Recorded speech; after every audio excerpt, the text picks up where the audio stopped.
Hello, ladies and gentlemen, and welcome back to another episode 149 of the M&K Productions Podcast. I'm your host, Mac, joined here as usual by my co-host with the most, Kristen, aka Miss Flamingo. How you doing today, Kristen? One more episode to 150. I know, it's I'm so crazy. excited. What the hell is happening? It's technically not 150 because we have a lot of lost episodes, aka before the reboot, but we're going with reboot timelines. We're going the Fox route. We don't have canon. We just know that the next episode's 150, and I'm super, super excited. Alrighties, but we do have a guest today because we are talking Wolfman. Today we are joined by a guest who hasn't been on since the Guardians of the Galaxy episode when we talked Guardians of the Galaxy Volume 3. We have on Tyler Nerdy Reviews. Welcome back, my friend. Hello, thank you for having me. I'm so excited to be back. Well, we're happy to have you. So the Oscars, that's going to be our next focus of the episode. Are you ready for the Oscars? I am. I have quite a few things to watch still, but I'm ready. What are you rooting for so far this year? I still haven't had anything surpass Dune Part 2, so most of my I hope this wins, they're usually Dune Part 2s. It's a shame that Denis is not nominated because he's a favorite on this podcast. Oh, yeah. Yeah, so anything with you're excited about for Anora or like A Real Pain, like any of those films, have you been excited about for a potential win? I am excited to maybe see Mickey Madison get Best Actress. I think she did phenomenal in that movie. I haven't seen A Real Pain yet, unfortunately. But it's so good. It's on going to check it out now. soon. And yeah, so we are so excited to have you back on. And Mac, like I said, we're covering Wolfman today, but I'm excited to talk some movie news together. Should we get started with our news? Yes, let's get right into the news. This is CNN, a network of Turner Broadcasting System. All right, so the news. I got some nice news to start off with. Guys, have you heard about some news about the often maligned actor Henry Cavill? No. What's going on with Henry Cavill? So after 20 years, a tape has come out of Henry Cavill's screen tests for James Bond. What? So it's on YouTube. I watched it. So if I'm not mistaken, this was going to be for the first James. This is before they cast Daniel Craig. So this is going to be Casino Royale.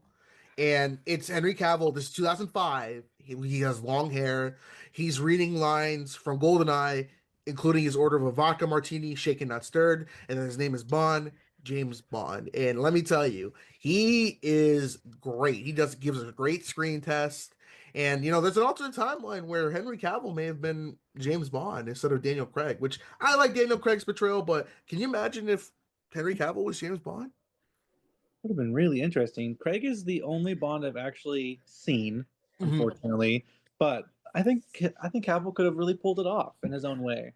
I need to watch this right now. Oh my God. It's on Pause the podcast. It looks like it's on YouTube, and I think that it is really good. And I always say that Henry Cavill's been he's been screwed over a lot of the times. I think, although Man of Steel, I still don't think is necessarily a good movie. I think I like his portrayal as Superman. I loved him in Witcher. I loved him in Mission Impossible. It's just he does not get the respect he deserves as an actor because he's very dedicated to the craft. He's a nerd too, so I'm happy with that. He's a big gamer. I'm excited for him to take his take on Warhammer, but it's just sad to see that, he's been, coming back for Black Adam, and you listen to The Rock, you fire his wife as your agent because he's like, no, we're good. The hierarchy of power is changing, and you get screwed out of that. You leave Witcher, and then you get badmouthed by the showrunners who don't know the source material, and you just want to follow the source material. It's just sad, man. He's a good leading man. Argyle didn't do well either, so I just hope that Warhammer does well. He can do more of his own stuff that he wants to do. One thing he's a fan of that I really hope we see him in someday is Star Wars. He loves Star Wars, and he has not been in one yet. We got to get that man in one. He might. I don't know, if I want to see him in Star Wars, since I'm having this weird vibe with Star Wars right now, because I just think it's so in your face right now. But I do want to shout out, I loved him in Ungentlemanly Warfare, which The came out Ministry. also last year. That was Yeah. awesome. That was one of my favorite movies. It was awesome. Was it a good film? No, but it was at least an entertaining, like a matinee watch, you know? It had Jack Reacher in it. It did have Jack Reacher in it. It was a good cast too. So Yeah, the cast was really film. solid, honestly. I was enjoying all of them in it. Yeah, it's an improvement from Argyle because it was like released like around the same time. So Yeah. at least I would like to say, at least last year, we had one good Henry Cavill film, and then we had a not so great one. But I would love to see Henry Cavill as Bond. It would be probably now my top choice. I know everybody's like, oh, we need to cast Aaron Taylor Johnson. I know he's been a big name right now to play the next Bond. Yeah, I mean, he would be good too. But there's just something about Henry Cavill that's just like, that just screams movie star. You know? It's kind of like, you know, how it gives me like Leonardo DiCaprio vibes. I know he wouldn't do like James Bond, but Henry Cavill would, you know? Oh, yeah. I just picture it. Just he would be stellar as it. And he could bring an audience. Because all the nerds like us love him. So I think he would be great in that. I don't know what in the world Universal or MGM has been thinking. So, alrighties. Should we move on to my piece of news? It's in honor of Valentine's Day. So, Ooh. all right. Yes. All right. So Marissa Tomei and Virginia Garner are set to lead the rom-com Valentine's Day. This just came out recently. I saw this come across on Deadline. My Cousin Vinny Oscar winner Marissa Tomei and fall star Virginia Garner have been set to lead the rom-com Valentine's Day, which is due to begin production in Malta next month, which they're going to film in Greece, which is pretty nice. The film follows Gina, played by Garner, born in the most celebrated day of love, Valentine's Day, which she detests immensely. She is determined to stop her boyfriend from popping the question on her birthday getaway in Greece, home of the vivacious mother, played by Tomei. Enlisting fellow vacationers, the handsome Johnny Giovasso, I don't even know who this person is, and his breasty sister Mikey, Gina hopes to delay the proposal, leading Gina to discover that she just might be with the wrong guy. Ooh. Yes. So it sounds like a vacation movie for these people. It's a nice little vacation movie. Get to go to Greece. Celebrating Valentine's Day. Do they often turn out well? Sometimes, but I always enjoy them. I love a vacation comedy. Yeah, and then sometimes, like, I like a vacation comedy if they do the setting right, because sometimes when they do these vacation comedies, they oversell, like, the location, and they forget about the story. And I felt like they did that with, did you both see Killer Heat? I know, Mac, I talked about it on the worst films, but Killer Heat, oh, God. No. Oh, good, you're not missing much. So, are you both fans? I know we talked about Marissa Tomei on the podcast before, but are you both fans of Marissa and Virginia? I've only really seen Marissa in Spider-Man, but I really like her. You got to watch My Cousin Vinny. That's iconic. Okay. I like Marissa Tomei. I remember she was in the first Purge. She got shot. What? You never seen the first Purge? Oh yeah, I know what you're talking about. I thought you said it got cut out, and when you said shot, I was like, wait, was she shot? She's technically the one that started the Purge in that timeline, but I do like Marissa Tomei. I remember Spider-Man. I kind of got sick of that storyline. It's like, Peter, you're hot. I'm like, okay, we get it. Marissa Tomei's hot. Like, come on, guys. Like, can we stop saying that? They said it for like 3 movies. I was so sick of it. But I think she's a good actress, and I'll check her out in anything she does. And then it's like for Virginia, I'm looking through her right now because the name doesn't sound familiar, but I remember Fall. I know I've seen Fall. I forgot she played Carolina Dean in Runaways. I actually quite enjoyed that show and the character in general. Oh my God, he just brought up a show that's like my Winter Soldier moment. Oh my God, holy shit! That's a throwback. When you said the Runaways, I was like, oh my God, Greg Sulkin show. Dude, I remember that show. That was on Hulu, my right? God. Yes, that was Hulu. Shit, that was like same with Cloak and Dagger. Yes, and those two crossed over at one point. That's right. Hey, at least it was better than the Humans, am I right, guys? Yeah, almost I mean, everything is. you're bringing up a good point because I do want to acknowledge Olivia Holt is going to be in Hard Eyes, which comes out in theaters as of this recording tomorrow, and I'm excited to see that because the reaction for that film has been so positive. I know, I'm excited. I am going tonight at 9:30 with my friend. We're both very excited. Well, I can't wait to see your review on it. But yeah, Marissa Tomei and Virginia Garner teaming up for a new rom-com. Mac, what's your next piece of news? All right, so we got trailer news. We can't talk about a certain trailer because someone's not going to watch it, but we're going to talk about another trailer for a franchise I've been waiting 14 years to come back. Guys, did you watch the Final Destination Bloodlines trailer? Yes. I haven't watched it yet. Get the hell out of here. I keep seeing like a little snippets of it. Like they're actually making commercials for it now. Like they say, Yes. go on YouTube to watch the trailer. And I haven't watched it. The only part I've seen is with the kid with it looks like his nose ring. That's the is trailer. attached. Is that it? They don't Yeah, have that's the anything else to show? Yeah, the That's whole literally- trailer's just like that one scene. Yeah. Really? I thought there Yep. was more to it. No. Oh, okay. Well, I guess And I'm it not comes missing really much then. soon, so you'd expect another trailer sometime shortly, like a proper one. Yeah, 'cause it comes out like May. May 16th. Yeah. So I'm excited. We should do an episode of Final Destination. I got so much to say about that. I've seen every single movie. I don't know any series that's ever traumatized more people, honestly. Oh God, yeah. Like freak accidents. I feel like I haven't seen them all, but I feel like I've seen most of the deaths where where you watch a snippet of it. Snippets on YouTube. Yeah. I feel like I yeah. remember the one where it was the girl who did the gymnastics thing with the routine. And her she stepped on. slide snap when she got off the crossbar.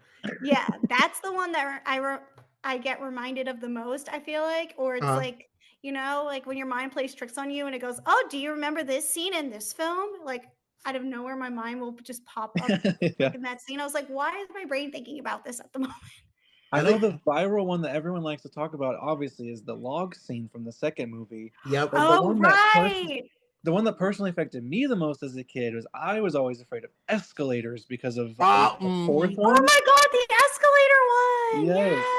Oh my God. There was like a good year where anytime we would go to the mall, I was like, I'm not going upstairs. Sorry. That was freaky. Oh, that yeah. one. Oh God, yeah. Ooh. Ooh, ooh. But Mac, you're ready for it? I know. Yes, I am excited. And this will be the last film of the late Tony Todd. He's coming back as William Bloodworth, and this film will kind of explain his origins because if you've seen Final Destination, at least 1, 2, and 5, he was the one that's like, it's been theorized that he may be the living embody of death, or he's been through these events so he knows what's up. But every time he came on screen, it was so awesome. And the first one he told Devin Sawa and Ali Lutter is like, hey, Dev don't like to be cheated. It was like, if you're gonna mess with Dev, you don't even want to fuck with that Mac Daddy. I was like, oh, you're so cool. I love it. Love it, Candyman. It's awesome. And it's just because do you know how Final Destination came into like being from the first movie? Do y'all know the story? No, tell us real quick. So apparently, well, not apparently, originally it was written to be an X-Files episode. And then got turned into a full-length movie. I think I have heard that at some point in time. That sounds vaguely familiar. I mean, that would have been cool. X-Files. It does feel like it fits in the X-Files universe, and yeah, it does. I like it because there's novelizations of it. There's a lot of like extended lore with it and just how it works. So I'm really excited. And the fact that they're shooting this in IMAX, and to think about it, remember how the last movie ended, which turned out to be like a prequel to the entire series, which was awesome. So it's gonna be curious to see how they're gonna improve on it and tell a new story with different characters, of course. So I'm really excited for Final Destination Bloodlines. Yeah, the synopsis that they have on it for IMDb sounds pretty intriguing. What is the synopsis? I gotta look at it because I haven't been looked too much into this film, so I gotta see Bloodlines. I mean, there's like the brief one that everybody has, but then there's a different one that somebody else posted that sounds way cooler. It's basically like a teenage girl has recurring nightmares of a tower collapse in the 60s. She discovers that these nightmares are a premonition she inherited from her grandmother. The grandmother predicted the collapse of the building and saved a group of people from death. Decades later, the granddaughter begins to have visions of her family members dying. She realizes that there is a sequence and must fight to prevent death from reclaiming her family's bloodline. Okay. And now I can work with that. that's actually been explored in the novel. I've read the books, so this is like a story they've taken from the books, which is pretty cool. The books are actually really good because they've talked about like how the premonitions can be like in a generation, and Death's like, all right, I took that person, I'm gonna fuck up your entire bloodline. Just pretty much it. Oh, I'm And, looking like, at the cast, and Owen Joyner is set to star in it, and I loved him in that show, Julie and the Phantoms. Shout out, that show should not have been canceled after one season. But yeah, that sounds really cool. I Yeah, think I'll probably go check this out. I'm excited. We need to have a Final Destination episode. We should talk about all the movies. Okay, I'll take it down as a Good. note. Good. Alrighties, I got my last piece of news. This is coming from Deadline as well. They're the ones who broke the news, but I like the way Horror News Network broke down the article. This is also, I want to acknowledge Ke Kwan and his new movie Love Hurts that comes out as of this recording tomorrow. He's teaming up with Lily Reinhart for a new horror film called Bad Boy. So Oscar winner Ke Kwan and Lily Reinhart are set to star in the film, which will be called Bad Boy, directed by Jacob Chase, who directed The Girl in the Woods, and comes from the script written by Travis Braun. Here's the synopsis of the film. Gary is a good boy who loves his new owner, Cameron, played by Ke Kwan. He gets treats and belly rubs, and life is great. Gary isn't allowed in the basement, though. And even if he was, he cannot unlock the doors. But there is a girl, Lily Reinhart, in the basement, and why can't I read this? And she can't come out to play, and Gary doesn't know it, but he's her only chance. So Ke Kwan is going to be playing a bad guy. That is like actually insane. He's all he does is like sweet characters that you want to love. Yes, and knowing that he's going to be playing this captive, potentially killer, sounds like the most insane thing I could see him take on. I'm excited for it because this definitely is going to test him as an actor because we really haven't seen him do any kind of horror as of yet in his career. But the filming is set to, filming is, oh my gosh, I can't talk. Filming is scheduled to start in August. So we should probably get this film sometime next year. But I'm excited to see Bad Boy. Mac, are you ready for Ke Kwan to join the horror universe? Well, yeah, let's hope it does better than Love Hurts, because Love Hurts is doing mixed right now. Yeah, I just got back from my showing. What did you think of it? It's not like the worst thing I've ever seen, but it's definitely one of those that's gonna get forgotten, unfortunately. He is the very best part of it, though. If he wasn't in it, it probably would have been a lot worse. I bet. My husband and I are going to see it tomorrow, but I'm also set to see Hard Eyes tomorrow, so it'll be a double feature for me. So I'm very excited. There you go. Feature. I love a good double feature. But that's the news I have. Mac, anything else you want to say? Yes, I got one more piece of news. So this is video game news. So, Kristen, you've surprised me with your gaming knowledge, and you continue to surprise me. So I'm going to include you in this one too. Tyler, do you play video games? Yes, I do. Okay. Are y'all familiar with the hidden gem that is Sleeping Dogs? I have heard of it, but I've never played it. Sleeping Dogs. That sounds familiar. It is by Square Enix, and it's a spiritual successor to the True Crime series. And it takes place in Hong Kong. You play as Wei Shen as he tries to infiltrate the triads as a cop. Okay, I'm looking at it now. Okay. Great game. Like, really great game. Should make a sequel. But for years now, they were trying to make a movie. I remember when I did my video on video games that should be film or TV adaptations, I mentioned that Sleeping Dogs would make for a good movie or TV show. And then I read that Donnie Yen was trying to make this a movie, like for years, like in 2017. And recently it was announced that he was like, oh yeah, project's canceled. We're not doing it and everything. But literally later last month, like because they announced that we're not doing it. Is it pronounced Simu? Yeah, I think it's Simu Liu. Simu Yeah. Simu Yu. Okay, there we go. Known as Shang-Chi.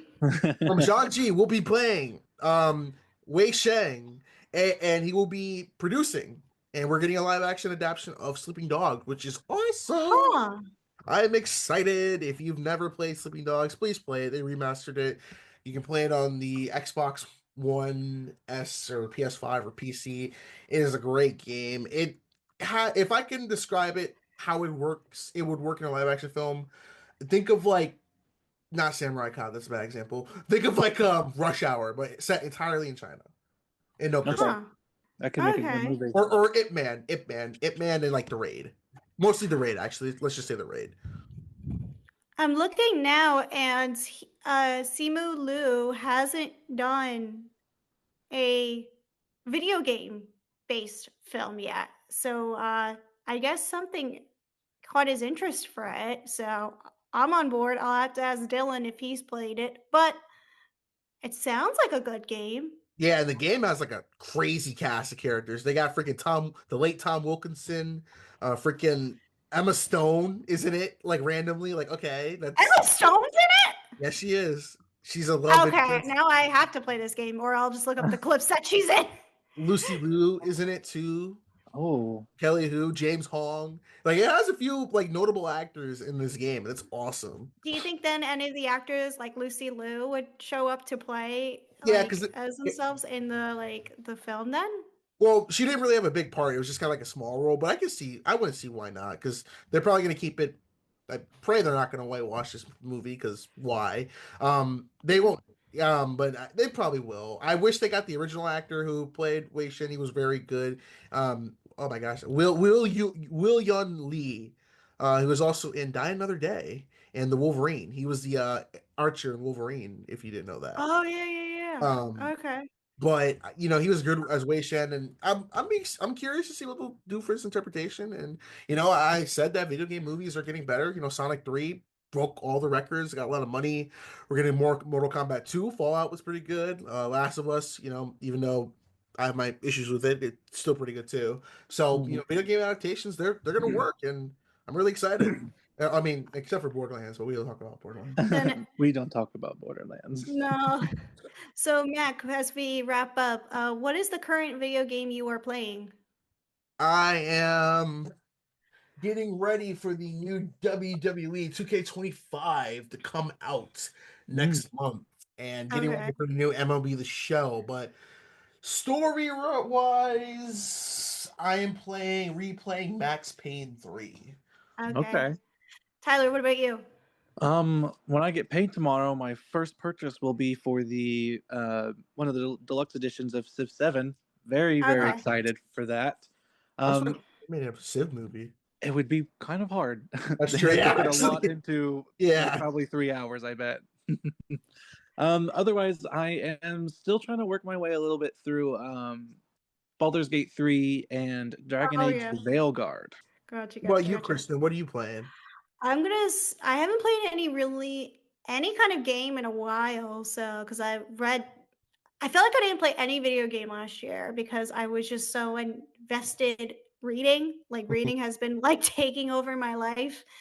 But I do want to get back into gaming. So in honor of The Last of Us Season 2 coming out, I am going to play the sequel. I know what happens. Ooh. Okay, that was a good luck. I know it's not a fan favorite. I know, but I do want to play it and see how it turns out. And I'm sure it'll be okay, but I know the series will probably be better.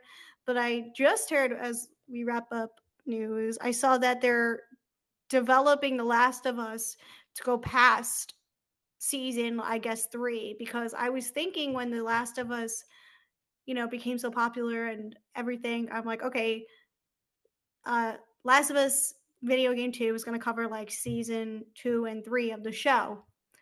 But I wasn't thinking that we would get multiple seasons, of The Last of Us, which I don't think would be good, because I'm sure both of you know what happens and and have played it, I hope the actress who's playing Abby does not have Twitter because I'm generally feel bad because I know what's going to happen, and Yeah. knowing how Yeah. well adjusted that video game people are, or just TV people, they're well adjusted. They won't I do hope she anything. has a good support system because I love her. I discovered her with I would watch The Last Man Standing on TV with my Yes. parents. Yeah. And I love that show. I loved her from that, and then seeing her grow past it.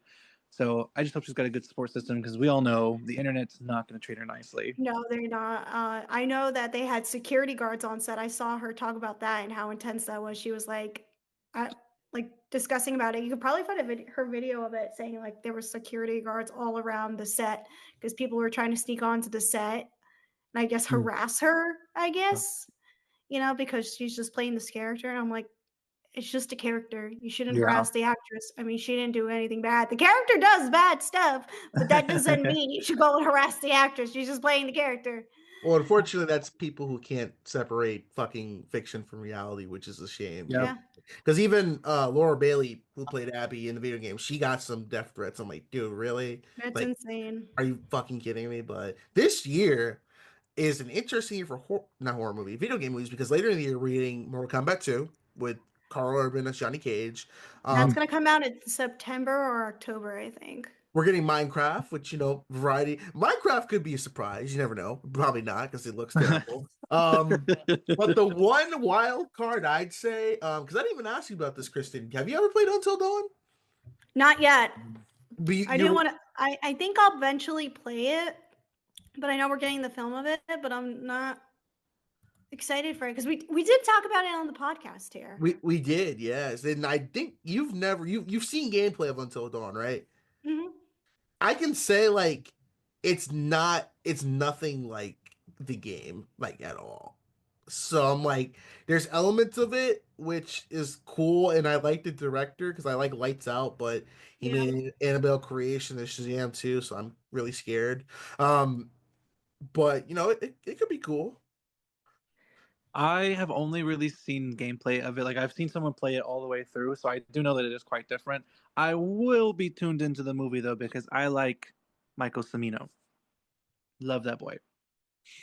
Oh yeah, he's the guy from not To All the Boys I Love, Love Victor. Love Victor. Mm-hmm. Yeah, I remember him, and then he was on the other Netflix show for a while. Oh, Never Have I Ever. Yes. I like how they got Peter. And then he was also on How I Met Your Mother on season 2. I remember him. He played a small little part. So a lot of TV stuff. So I hope he's good filmmaking wise. So I'm excited for Peter Stormare because he was actually in the game as the therapist, which I'm glad they got him back to reprise his role, which is pretty cool. And holy shit, Maya Mitchell's in this movie too. The girl from Teen Beach Movie. I haven't seen you in years. And the Fosters. What? Remember when they tried to make her? Trouble. Remember when they were like, they were trying to make her like the next big Disney star because they're like, oh, she could do dance, she could do singing and everything. And I'm not gonna say it didn't work out, but I don't think it worked the way that they wanted to. Because I remember they had her like Jessie. She was like Phineas and Ferb and everything. It's like Jesus Christ. They did push her really hard, and I never even finished the Fosters. It was just too much, man. Every week I was like, this is heavy. I was just looking it up, and I remember her last film performance I saw her in was Sitting in Bars with Cake with Yara Shahidi. So I haven't seen that, but that's a cute little film. So, but anyways, we went off on a different path than let us know. Wrapping it up. Let us know in the comments below. Tangent. Yes, that makes it free flowing and everything. So let us know in the comments below. What video game movie are you excited for this year? Do you think Minecraft's going to do well? Place your bets in the comments below. But onwards, today's topic, as we go out into the pale moonlight, we discuss the newest edition of the Universal Monster Movies 2025's Wolfman.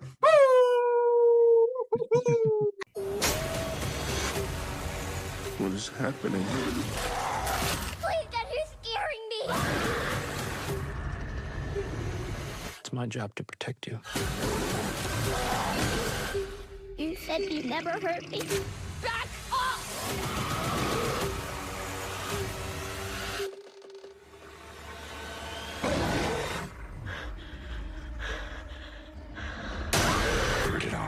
Theaters January 17th. All right, so the topic today, we're going over the newest interpretation of the classic Wolfman tale, directed by Lee Winnell and co-written with Corbett Tuck, and it's titled Wolfman. It stars Christopher Abbott, Julia Garner, and Sam Jaeger, and the plot follows a family man seeking to protect his wife and daughter from a werewolf, only to become infected and slowly transform into the creature. And of course, this releases under Blumhouse Productions. And let's talk about the history of this before we dive into this. So, do y'all remember the hit cinematic universe, which was the Dark Universe? Yes. I remember it. Did I see it? No. Because they only got one fucking movie, and that was The Mummy with Tom Cruise and. God, we can do a whole episode on The Mummy, just how much of a shit show that was. But Yeah. This Wolfman was announced in 2014 because in the original Dark Universe, the Universal Monsters shared universe they're going to do, Dracula Untold was the first technically movie. It was like the Man of Steel, but no one really cared because no one watched that movie. Then they announced this one, and then, if I'm not mistaken, I forgot who was going to play Wolfman in that interpretation, but the project got scrapped, and what happened was that I'm gonna look up real quick who they gonna get originally. I forgot who. Oh, rumors. Oh my god, The Rock was originally gonna play the Oh my Wolfman God. in Oh, the no. original one, and my mind nearly blew up when I read that. Just thinking about The Rock trying to be in a horror movie where he has to technically lose, but he's not doing the job in a damn monster movie. But then the project kind of went retooling because after The Mummy failed, Universal said, all right, we're just gonna make separate monster movies, different interpretations. There's not gonna be a shared universe. So they started with The Invisible Man, which was directed by Lee Winnell, one of my favorite movies, my favorite movie of 2020. Very, very good film. And they were getting ready to make The Wolfman. And originally Ryan Gosling had pitched him a movie, and he was actually going to star as the Wolfman. I completely forgot about that, but he dropped out later on. So they got Christopher Abbott, Lee Winnell. They asked him if they want to do it again, and that's how we got the Wolfman that we know today. There was a reason why Ryan Gosling dropped out, I guess, because I'm looking here now because they were like describing the film to him as a tonally similar vibe to Nightcrawler, the 2014 film that starred Jake Gyllenhaal. And after watching this film, I do not see that. Like there was a definite shift in this process, and you could tell probably if they were trying to say, "Hey, Ryan Gosling, we want to make this like a Nightcrawler." So, I yeah, like Nightcrawler, but I don't think I that love that that much in film. Wolfman. But yeah, Ryan Gosling was set started. I think Christopher Abbott is good in this film, but overall, my thought, I think it's okay. It's an okay attempt. Mac, what did you think? Because you recently saw it. It is fine. Will I say it's mid? Yeah. It is I the was perfect word for it. I was excited for this because I love monster movies. My favorite is Invisible Man, 1930s with Claude Rains, and Mm-hmm. seeing that we're gonna get this interpretation in Lee Winnell, if he does great body horror, because I love Upgrade. Upgrade is a very underrated movie back in 2018 with Logan Marshall Green. So I was like, okay, him doing Wolfman, that should work, but it just didn't. I was in the movie theater by myself, because this is about to leave theaters. This is not. I Very mean, soon. yeah, It literally just came out, literally, and nobody cares. we're recording this episode on February 6th, and this movie came out January 17th. I went to a 4:50 showing on a Monday. No one was there. So, No. and its only competition was Dogman and Companion. So, Hey, Companion's big competition. I Yeah. know, yeah. But it's just fine. Like, I'll go more into it. It's just, I think this will be a good Halloween movie, but I just think that there could have been more done with it. I think they played it too safe. I agree with that, and I blame some of the script writing and maybe the casting of it because I love Julia Garner and I love Christopher Abbott. Like I love Christopher Abbott in horror. Like I love him in The Processor. If you ever seen that, that is some freaky stuff. And I was hyped to see him in this, but him and Julia can't find that match at all in this Yeah. film. He has better chemistry with the young daughter, Sam. How do you say it? Jaeger. That's his dad. No, Sam. I'm talking about the girl. Oh, Sam. Matilda? It's Matilda Firth is Ginger. Oh, That's the Matilda daughter. Firth. Excuse me. I thought that was. I thought that was Sam, but excuse me. Yeah, he had better chemistry with the young girl and Yeah. better with Julia, which was I think the kind of relationship, sad. yeah, I think the relationship really like helped the movie a lot. But yeah, Christopher and Julia could not. It was very distracting how little they seemed to care about each other. Yeah, honestly, it was like, especially in the scene, like, where they're at her, he shows up at her job and is like, oh, let's go on this trip. We'll make it like a family thing. And just how it felt like awkward and so distant from each other. I know that's what they were going for, but the way it just looks, I'm just sitting there like, wait, what are we doing here? I was gonna say I'll defend that because I said in my review that I don't blame the cast. I think the cast did a good job. What they were working with is just the script was not good, and I will say that was probably the intention for them to their marriage isn't strong and it's very awkward, and like I guess they're trying to do a realistic like, oh, they're married and it's just like because I do like the line where she's like, I don't even have a relationship with my daughter. I was like, okay, I see where you're going for. So you're gonna have the dad turn into the wolf, and she's gonna have to earn a bond with her daughter, which they did that well with Evil Dead Rise, and the aunt had to learn like I could be a good daughter, I could be a good mother, taking care of my sister's kid that she's possessed. But I will say some of the dialogue was a little rough. Yeah, it was a little rough. One thing I will also say about the film is like I thought it was really creative with the way how they told Christopher's transformation, how they told different sides, like where they would, take one side of what Julia and his daughter were thinking, like, oh, dad, this, we need you, yada, yada, yada, feel better. And then he can't make out what they're saying. It's like they transform it in a way where it's like distorted and he cannot understand what his family is saying. Like I thought that was really cool, like the way that they put that together. And I I thought his agree. transformation was really stellar. I think that's definitely the highlight. But I think there was one scene that made me laugh when he was doing the transformation, and that was when they were on that greenhouse, like the plant thing, and the way he jumps off of it. Oh my god, I thought that was hilarious. And my husband was sitting there, and he's like, I've seen this trailer so many times now for the Wolfman, and the scene that spooked me, I forgot was in the trailer, and it was the windshield scene where it was the other wolf. His spoiler alert. We're gonna talk spoilers. It's his dad. Yep. It's obvious. Like I knew, like right away. I was like, all right, the dad is alive. There's no point. Like no shock or surprise. It's the dad, causing mayhem, and yeah. That was definitely like a highlight scene for me when they're just like trying to get that car to start. It starts, they get the wiper fly to get the dust off, and he's just boom right there. Yeah. Matt, did you like any of the scares?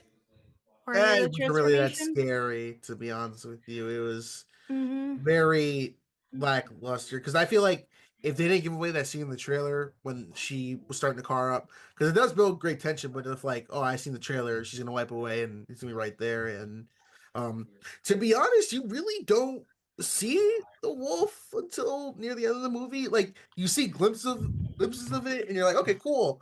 And then like seeing that transformation, you're like, okay, that's interesting. That's seeing like it before it. And Mm-hmm.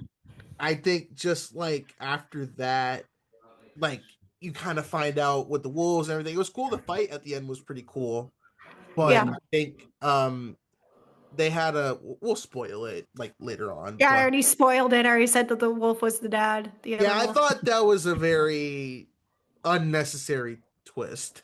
I was like, oh, I mean, I guess, but I yeah. knew the dad was alive, like right away as soon as they showed up, and they were like, "Oh, he's missing. We can't find him. And it's like, all right, well, Yeah. maybe he turned into the wolf. Have you ever thought about that? Even though the town doesn't really, or the folks don't really know it, but we as the audience are like, yeah, we probably can hint that he's probably the wolf.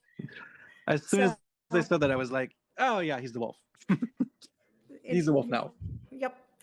But did you like the way how the film concluded? Because I thought it was rushed.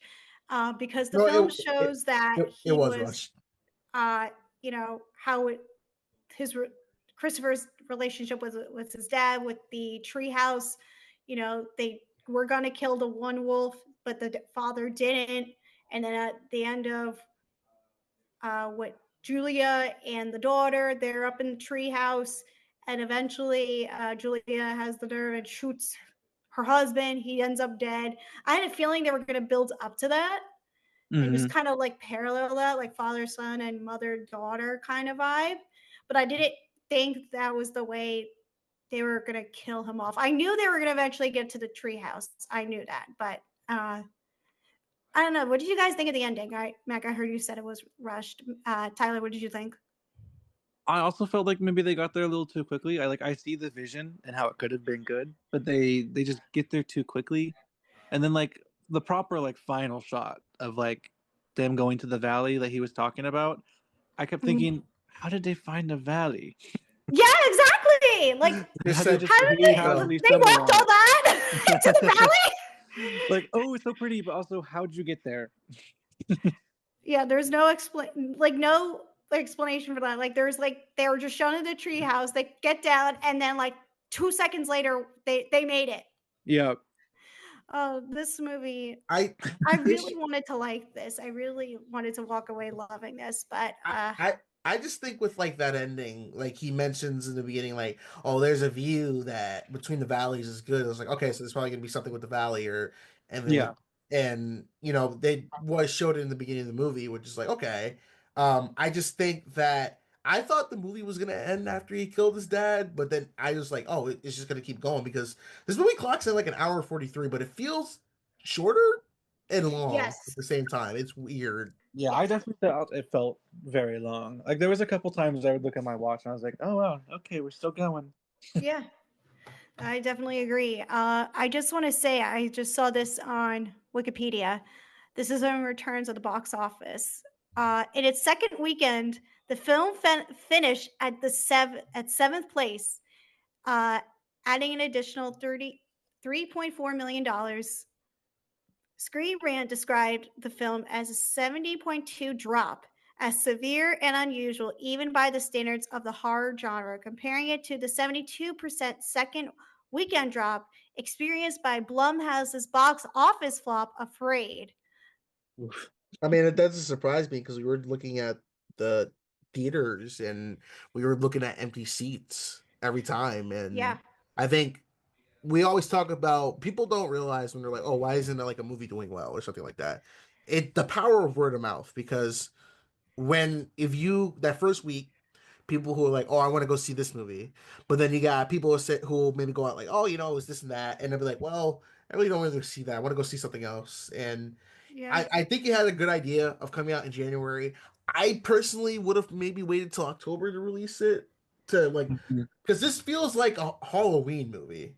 Yeah. And I get why you release it in January, because January is just the dumping ground for movies you don't think are going to do well but could turn in profit. So I think they were banking on that. And then like, if I'm not mistaken, this is PG-13 or rated R? It is rated R. Rated R. See, it doesn't feel like a rated R movie either. It doesn't. Because the only scene that feels like that is when you're watching him transform, or when he was nibbling at his arm, which was a weird scene of him just doing that, and that adds to the writing, because my reaction if I was Julia Garner, if I see my husband go and bite his arm in the corner, is not to run downstairs without my daughter, grab a damn car battery, and start out. I'd be like, we need to leave now. And I'm just like, although there was a funny scene when he came back inside and he was at the door, and then the wolf grabbed him from the pet door. That was funny. Oh yeah. I busted out laughing in Yeah. the theater because that was really, really funny. But I don't know if I want to, because you know what's weird? Ryan Gosling is still he's credited as a producer still of this movie. So I'm curious to see if it was gonna be same writer, same director, and Ryan Gosling starred in it. Would it be better because Ryan would give it his all, or do you think it would still be the same? I think it would still be the same because like he is like kind of like an actor like Christopher Abbott who can do it all and has been doing it in comedy and indie film, kind of like how Ryan was doing, the indie scene a couple times, can do comedy, you know. I think it would be the same, honestly. I don't think there would be that much difference to it. And I don't know if the chemistry would be there with him and Julia Garner. Like, I just can't picture the two of them, really. Yeah, I agree. Um, It's hard to imagine like what could have been when you have what was presented. That's true. yeah. It's like Edgar Wright's Ant-Man. I do want to say that because, of course, Jason Blum had to say something on January 26th. So this was pretty recent. Producer Jason Blum expressed his disappointment with the film's box office performance in a since deleted tweet. The film dropped out of the box office top 10 in its third weekend. So I don't know what that tweet was, but I would love to see it. But I hope it's not in terms of the way that Sony guy blamed, He blamed us for all the Spider-Man movies sucking. Yeah. Yeah, there is such an odd trend of people refusing to accept that. Sorry, you just made a not great movie. Yeah. It's okay. It's okay. You took the gamble, you took the chance, and then people will find an audience now for it because it's going to hit. It literally just hit like digital platforms as of this week. Maybe Jason's mad because he spent over $25 million in budget for this. And if you know Blumhouse, you're lucky if you get above $5 million for a Blumhouse movie, then he trusts you to make a good movie. So if you're making this much and you barely break even, I'd probably be pissed too. Yeah. Fair. Because Megan's coming out later this year, and that's Blumhouse. Yeah. And I think Megan 2 has a bigger budget than the first one. Yeah, because Megan, the first one had a $12 million budget. It made $181 million. This one, we don't know the budget yet, but I'm going to assume it's probably around that 20 million mark. But yeah, I don't think this is the end for Leo. I know he's doing an Escape from New York reboot, which I don't really love the idea of that. I think he could take one more chance at a Universal horror film, to at least create a little, franchise that he could say he worked on, like maybe working on like his own take on the Mummy or his own take on Dracula or something, I think it would be really cool if he did that. I don't think this is really the end for him directing horror, because I do like him, and Upgrade is a good film. I think he can be good. He just, I don't know, because I enjoyed Invisible Man. I enjoyed his Insidious. It all just depends. Yeah. And don't forget, we're getting more spin-offs of this because you're like, oh, maybe he'll do something else. Well, we're getting the Frankenstein movie.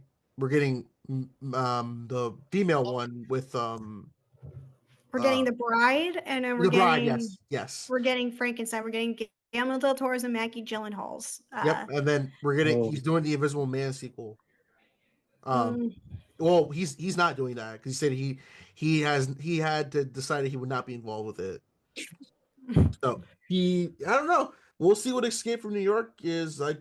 I think I like Lee Winnell because I love Saw. It's like, what's your name? My name is very fucking confused. What's your name? Oh my god! But all right, maybe he's good. Oh, hold on. I'm like, hold up a second. He's gonna be doing a new Insidious movie, right? Is he? Another one? Yeah, there's a new one coming out. Did y'all know that? I did not. I knew there was like some kind of new Insidious film out besides like, because the last film we saw was The Red Door. Yeah, the new one's coming out next year. It got rescheduled from August of this year to next year. And that's the 6th movie. Good God, man. Can we stop with fucking Insidious? Good Lord. I'm so sick of Insidious. The first one was good. I hate the third one, and I'm so sick of it. Please stop. Thank you. Alrighty, so I think we should grade this film as we wrap up. Tyler, I'm going to give you the honors of grading first since you are a guest. What did you grade Wolfman?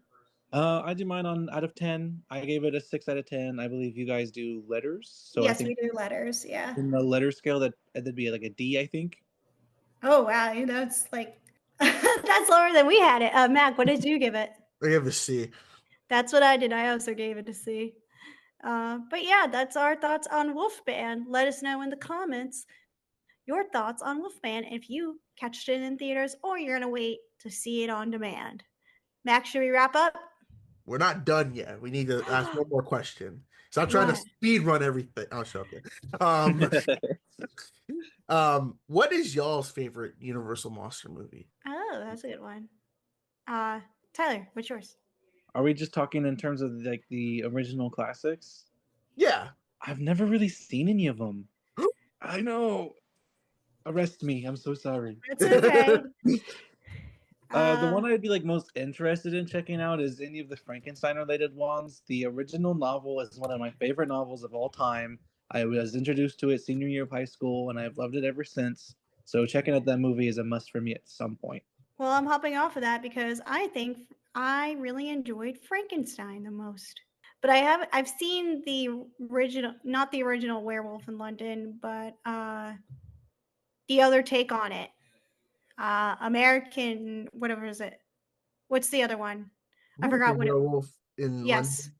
I've seen that one. But I love the Invisible Man and the Creature from the Black Lagoon. Oh, I've heard. See, I hear great things about all of these. I need to watch them. When are we gonna get a reboot of the Creature of the Black Lagoon? They've been trying to do that for years. That'd be a good one. Although I read that James Wan is in talks to remake Creature from the Black Lagoon, so we'll see what works for them. I mean, we know Guillermo's good with fish people. Yeah, So there's a people who like it. I just thought about when we talked about last podcast, Kristen with Companion, where you're like, I told you my fiance was like, I told her I want to see Companion. And she's like, oh, the sex doll movie? Like, no, it's not that. And I had a flashback to when I told people, yeah, I love Shape of Water. And they're like, oh, is that the movie where the girl has sex with the fish? I'm like, no, that happens, but it's more than that, damn it. Yes, that's the way Companion is. It's way more than an intimacy robot doll. She's a companion. She is a companion. Is it better than Megan Fox's Servants? Oh, somebody told me about that film recently, and I was like, I haven't Have seen it. You ever seen it? No, not yet. It is I was gonna watch it, and then I was like, nah, I changed my mind. it's I literally truly pressed play, and then the title cards came up, and I was like, nah, I changed my mind. it's interesting. It's interesting. That's all I'll say. But yeah, I guess we should probably wrap it up. Is there anything you want to cover before we end it all? No, I that's have it. something I wanted to discuss. What's Pretty up? big movie yes. news that came out today. I don't know if you all saw what AMC announced today. Yes, the A-list. Yes, a What? fourth free movie every week, for a slight price increase. Yes, $27. I think it's like a week. Jesus Yeah, Christ. no, I think it is still monthly, and it starts on May 7th.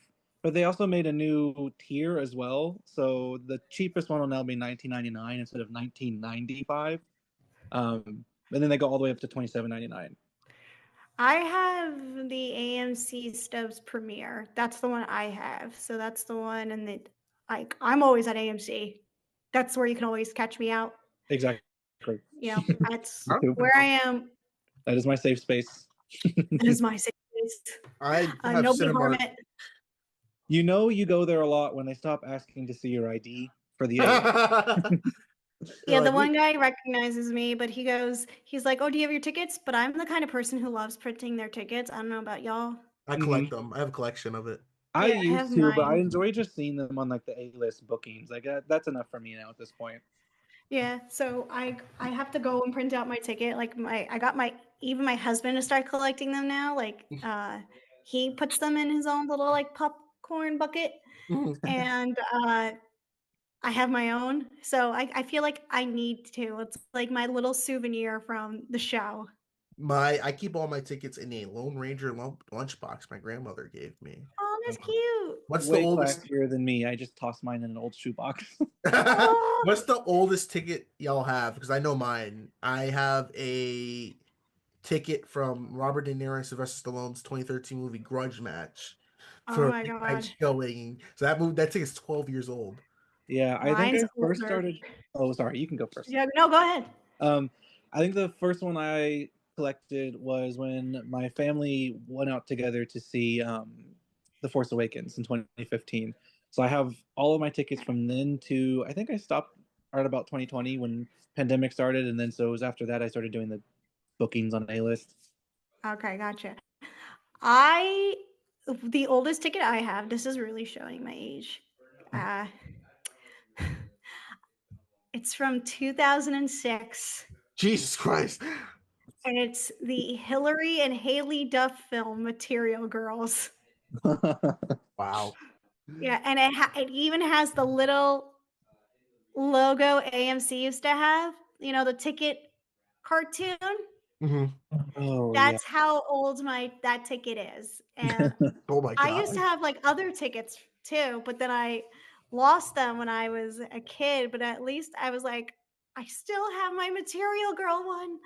And from then on, I kept all my tickets. So I have a lot of tickets from over the years. So I do have one unique ticket, and I want to frame it so bad. So remember when Birds of Prey came out in 2020, Mm-hmm. and Mm-hmm. they changed that title because the thing couldn't fit onto the entire ticket? I have one of those tickets. Oh, God. Oh, So I okay. didn't even see the Birds of Prey in theaters, so. I saw that was like the second to last movie I saw before shutdown, because I think the last movie I saw was The Invisible Man that year. And I Yes, remember Invisible Man was the last thing I saw in theaters for like a year, I think. Jesus. The last film I think I saw, it was either The Way Back or the Impractical Jokers film. Wow.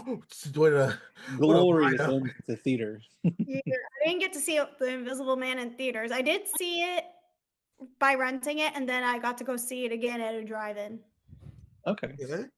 But I remember when they changed the title of it, because it was like, this is a long movie. They said Birds of Prey. I have the ticket stub where it just says Birds of Prey and the fantastic whatever Emancipation Proclamation something. I don't even what was the full title of that The movie? Birds of Prey and the Fantabulous, I think. Emancipation of One Emancipation Harley of One Quinn. Harley Quinn. Yeah. Yep, that's on Yeah, my ticket stub. I knew Harley Quinn was at the last part of the title, but it was like Birds of Prey, Harley Quinn. I'm like, Yeah. what? I'm like, what? But Is that yeah, one of the ones they did? They released same day on Max. no. Wonder No. Woman was the first one they did it for. Okay. I don't remember seeing that one in theaters then, but I definitely saw it eventually. Yeah, they had to quickly put that out so people can watch something during the pandemic, Yeah. but nobody cared to watch it. One, Birds of Prey or Wonder Woman? Birds of Prey. Oh, okay. I mean, There's more of an audience for Wonder Woman than there is Birds of Prey. at least Birds of Prey was kind of Hey, fun. and then my hot take, I enjoyed both of those movies. I like Wonder Woman 1984. I enjoyed it. My whole family I was like, "Oh, liked that was it. disappointing," and I was like, "Okay, well, I liked it. Sorry, you guys Yeah, had a I bad time." really enjoyed it. Out of everything that we got in 2020, I was like, if this is the way we end off on, then fine. I enjoyed this. Yeah, So, I mean, I'm sure I need to rewatch it since because I've seen clips of it, but I'm like, okay, maybe I need to revisit this because I really did enjoy it, but I don't want to because I feel like when you watch a film once and then you're like, you don't want to change your opinion again because you liked it the first time and then you go to watch it again and you're gonna be like, oh, am I gonna hate it the second time? yeah. So I get that. don't want to hate Wonder Woman again because I like the first one so much and I was like, I like the sequel.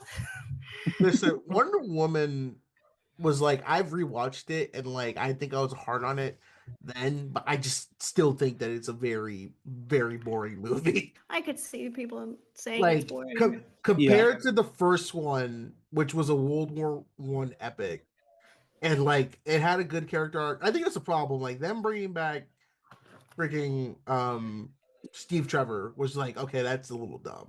But I'll give it credit. Pedro Pascal killed it as Max Lord. Yeah. Yeah. People forgot he was in it too. He was giving it his all. I'll give him credit. Life is good, but it can be better. Agreed. And that probably got him the role as Joel. Could be. But I want to start, before we end this episode, I want to start a new segment on the show for this year. Oh, what is this? Ooh. So instead of doing box office reports or stuff like that, I want to ask everyone when we have a guest, or if it's just me and Kristen, what is one movie that you are anticipated for the year 2025? Ooh. Ooh. Talked about this So- last time, Mac. Yeah. Oh, So no. I want to do this segment because I want to gauge if anyone has different. There could be a new movie that you're anticipated to, new, or you know what? Let's not even just make it movies. Let's make it any piece of media, video game, TV show, movie, video games. I want to ask that question at the end of every podcast. You can comment down below. So I'll start with our guest, Tyler. What's one piece of media that you're excited for this year? That is such a hard question. 2025 is stacking up a lot for. There's so much superhero coming out. Oh my gosh. Let's see. Part of me is really. I know people have gone really soft on Assassin's Creed as of late, but that is my favorite franchise, video game wise. I'm very much looking forward to Shadows. The answer would probably have to be Fantastic Four, though. I'm excited to see it finally done properly. Hopefully, fingers crossed for once. But yeah, that'll probably have to be my answer.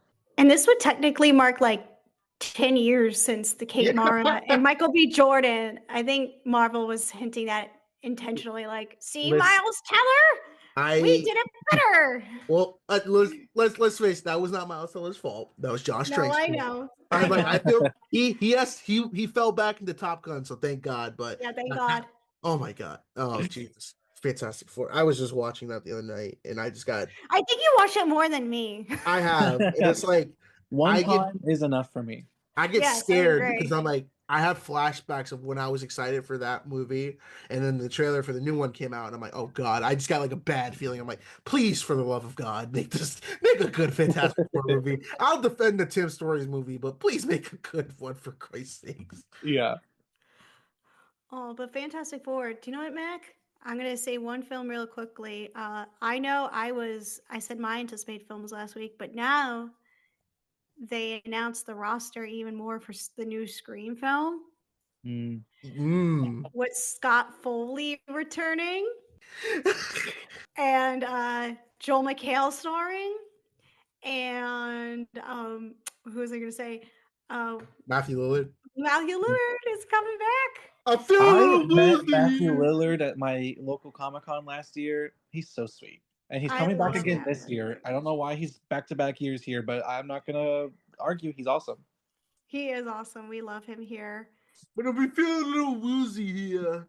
But how is he gonna come back? Him and Scott Foley. That's my question. Like, okay, Scream, don't get all. I know the thing is like you're making fun of the trope, so it's like we were dead. My brain wasn't in that TV the whole time, or I wasn't shot this whole time.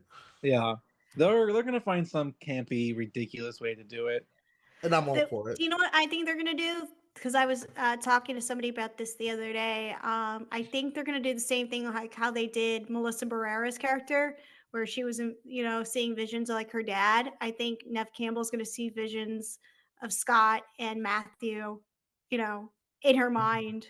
That's the way I see it. Oh, yeah. That could be. Yeah. Well, it would be funny if Matthew Lillard's just like, I wasn't dead. I'll help you catch a new killer.